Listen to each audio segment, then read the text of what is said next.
നമസ്കാരം ഗൈസ്. നമ്മെ ഏറെ ചിരിപ്പിച്ച ചിരിയുടെ തമ്പുരാന് ആദരാഞ്ജലി.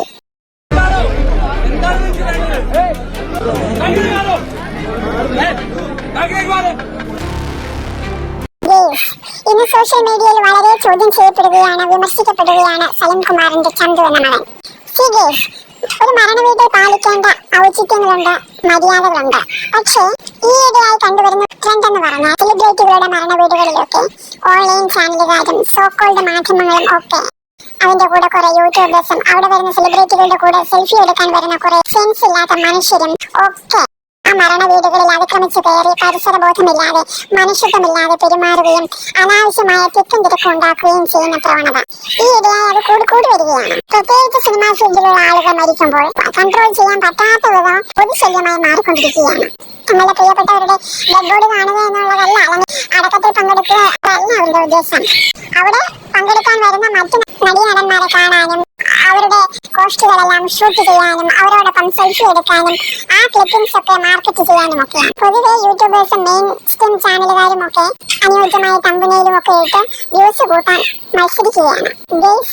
ആര് മരിച്ചാലും മരിച്ചവരുടെ വേണ്ടപ്പെട്ടവർക്ക് ആ മരണം ഒരു നഷ്ടവും ശൂന്യതയുമാണ്.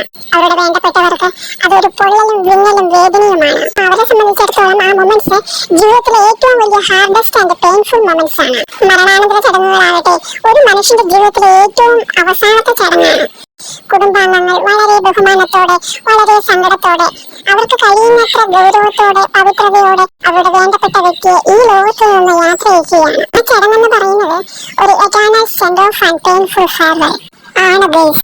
ഏതാനും മണിക്കൂറുകളോ മിനിറ്റുകളോ കഴിഞ്ഞാൽ തങ്ങളുടെ കുടുംബത്തിൽ ഒരുമിച്ച് ജീവിച്ചയാൾ ഓർമ്മകൾ മാത്രമായി ശേഷിക്കുന്നു. ആ നിമിഷങ്ങളിലൂടെ പോയവർക്ക് മാത്രം മനസ്സിലാവുന്ന very hardest and terrible moment ആണത്. നമ്മുടെ മാനസിക നില നമ്മുടെ നിയന്ത്രണത്തിന് അതീതമാവുമ്പോൾ ഒന്ന് അലറി കരയണമെന്ന് വല്ലാതെ ആഗ്രഹിക്കുന്ന നിമിഷങ്ങളാണത്. ചന്തു എന്ന ചെറുപ്പക്കാരൻ ഗോത്രൂ ചെയ്തതും അതേ വൈകാരികമായ അവസ്ഥയിലാണ്. അതിന്റെ കൂടെ നിയന്ത്രിക്കാൻ കഴിയാത്ത തിക്കും തിരക്കും ഉണ്ടാവുകയും ഇതിനിടയിൽ മൊബൈലും ക്യാമറയും ഒക്കെ പൊക്കി പിടിച്ചുകൊണ്ട് കുറെ മനുഷ്യർ ശല്യം ചെയ്യുകയും ചെയ്യുമ്പോൾ ചന്തുവല്ല ആരായാലും ഇങ്ങനെയൊക്കെ പ്രതികരിക്കാനേ പറ്റൂ. ആ ചലനമറ്റ് കിടക്കുന്ന ശരീരം നമുക്ക് സലിംകുമാർ എന്ന് പറയുന്ന ഒരു പ്രഗത്ഭനും പ്രശസ്തനുമായ നടൻ മാത്രമാണ്. എന്നാൽ ചന്തു എന്ന ആ മകന് ആ ചലനമറ്റ് കിടക്കുന്നത് തന്റെ അച്ഛനാണ്. അതുകൊണ്ട് തന്നെ നമുക്കത് ക്ഷമിക്കാവുന്നതുമാണ്.